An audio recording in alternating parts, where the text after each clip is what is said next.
pamagat ng piyesang ito, kakaibang pahinang pangliteratura. Isinulat ni Miss Agone. Isinantinig ni Bigkas at Sulat.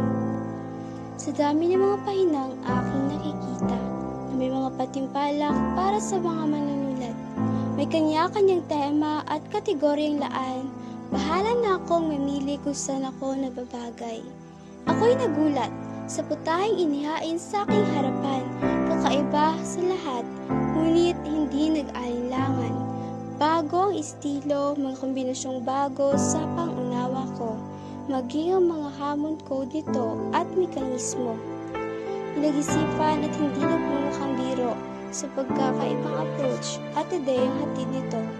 Sa pagkakataong ibinigay ng pahina, ako ay nabuhayan muli. Ang dugo ay nagising, diwa ay sinimulang paglakbayin, mandin.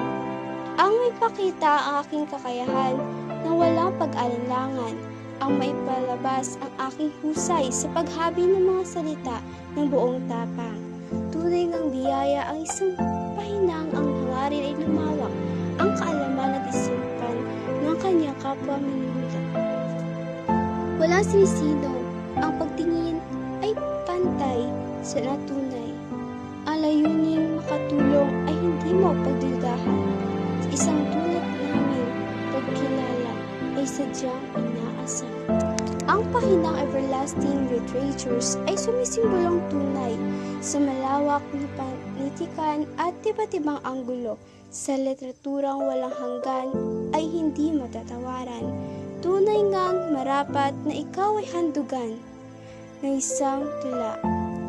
Nagpapakita ng pagpapahalaga sa iyong layunin at pakikibaka na itaas ang antas ng manunulat at ang kanyang kaalaman sa literatura. Salamat sa pagkakataon, pahinang everlasting literature.